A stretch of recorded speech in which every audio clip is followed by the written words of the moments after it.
விவசாய நண்பர்கள் அனைவருக்கும் வணக்கம். நம்ம இந்த வீடியோவில் சன்னோகுரோ கெமிக்கல் இண்டஸ்ட்ரியில் வரக்கூடிய சன்கோல்டுங்கிற நோய் மருந்தை பற்றி தாங்க பார்க்க போகிறோம். இந்த நோய் மருந்தோட டெக்னிக்கல் நேம் என்ன, இது எந்தெந்த பயிர்களுக்கு பயன்படுத்தலாம், எவ்வளோ அளவு பயன்படுத்தணும், இது பயன்படுத்துறது எந்தெந்த நோய்களை கட்டுப்படுத்தும் மற்றும் இதனோட விலை என்ன அப்படிங்கிறத பற்றி விரிவாக பார்க்கலாம் வாங்க. அதுக்கு முன்னாடி நம்ம சேனலை சப்ஸ்கிரைப் பண்ணாமல் இருந்தீங்கன்னா மறக்காமல் சப்ஸ்கிரைப் பண்ணிக்கோங்க. வாங்க வீடியோக்குள்ளே போகலாம்.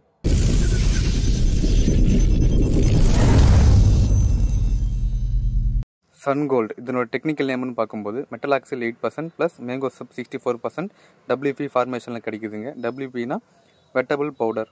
இதனுடைய மோட் ஆஃப் ஆக்ஷன் பார்க்கும்போது சிஸ்டமிக்காகவும் கான்டாக்டாகவும் செயல்படக்கூடிய ஒரு டபுள் ப்ரொடெக்ஷன் ஃபங்கிசைடு தாங்க இது. இதில் இருக்கக்கூடிய மெட்டலாக்சில் சிஸ்டமிக்காக செயல்பட்டு தாவரங்களுக்கு இடையில் ஊடுருவி போயிட்டு அங்கே இருக்கக்கூடிய பூஞ்சங்களை அழித்து மேற்கொண்டு நோய்களை பரவாமல் தடுக்குதுங்க. இதில் இருக்கக்கூடிய மேங்கோசப் கான்டாக்டாக செயல்பட்டு இலைகளுடைய மேல் பக்கத்தை ஃபுல்லாக பறந்துட்டு மேற்கொண்டு நோய்கள் பரவாமல் கட்டுப்படுத்துதுங்க. இந்த சன்கோல்டு மருந்தை எந்தெந்த பயிர்களுக்கு பயன்படுத்தலாம்னு பார்க்கும்போது நெல், கோதுமை, பருத்தி, கடலை, கம்பு, புகையிலை, இது மட்டும் இல்லாமல் மிளகாய், உருளை, தக்காளி, வெங்காயம் போன்ற காய்கறி பயிர்களுக்கும், திராட்சை, மாதுளை போன்ற பழவகை பயிர்களுக்கும், மிளகு, ஏலக்காய் போன்ற நறுமண பயிர்களுக்கும், டீ, காஃபி போன்ற தோட்ட பயிர்களுக்கும், வெள்ளரி, பூசணி, புடலை போன்ற குக்கர் பீட்ஸ் பயிர்களுக்கும், உளுந்து, துவரை போன்ற பயிர் வகை பயிர்கள் போன்ற அனைத்து விதமான பயிர்களுக்கும் பயன்படுத்திக்கலாம்.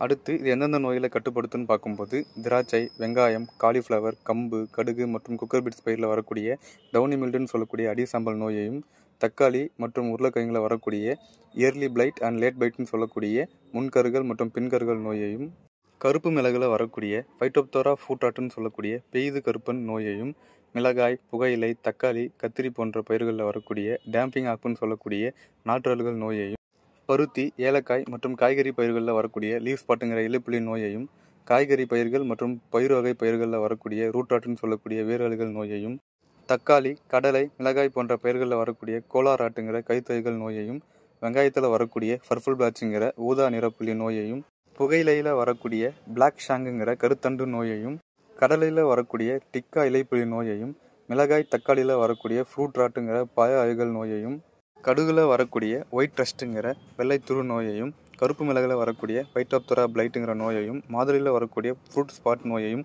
நல்லாவே கட்டுப்படுத்துதுங்க. அடுத்து இந்த மருந்தோட அளவுன்னு பார்க்கும்போது இந்த மருந்தை நம்ம ஸ்ப்ரேயிங்கும் பயன்படுத்திக்கலாம், சாயில் ட்ரின்ச்சிங்கும் பயன்படுத்திக்கலாங்க. நம்ம ஸ்ப்ரேயிங்கில் கொடுக்குற மாதிரி இருந்துச்சுன்னா ஒரு ஏக்கராக்கு 200லேருந்து 250 கிராம் வரைக்கும் பயன்படுத்திக்கலாங்க. அதாவது 10 லிட்டர் தண்ணியில் ஒரு டேங்குக்கு 20-25 கிராம் வரைக்கும் பயன்படுத்திக்கலாம். அதே சாயில் ட்ரின்ச்சிங்கில் கொடுக்குற மாதிரி இருந்துச்சுன்னா 1 லிட்டர் தண்ணிக்கு 2லேருந்து 3 கிராம் கரைச்சிட்டு ஒவ்வொரு செடிக்கும் 200-300 ml நல்லா வேர் நனைகிறபடி ஊற்றி விடணுங்க. இந்த metalaxyl 8% plus mancozeb 64% WP formulation சன்னோகுரோ chemical இண்டஸ்ட்ரியில் சன்கோல்டுங்கிற பேரில் கிடைக்குதுங்க.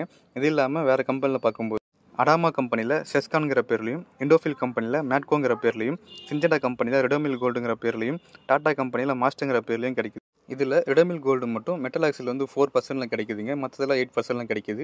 இது மாதிரி ஒவ்வொரு கம்பெனிலையும் ஒவ்வொரு பிராண்ட் நேமில் கிடைக்குதுங்க.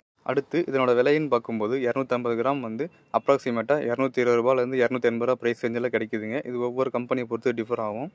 இந்த வீடியோ உங்களுக்கு பிடிச்சிருந்துச்சுன்னா லைக் பண்ணுங்கள், எதுவும் டவுட் இருந்தால் கமெண்ட் பண்ணுங்கள். இது போன்ற விவசாய வீடியோக்கள் பார்க்குறதுக்கு மறக்காம நம்ம சேனலை சப்ஸ்கிரைப் பண்ணி வச்சுக்கோங்க. நன்றி, வணக்கம்.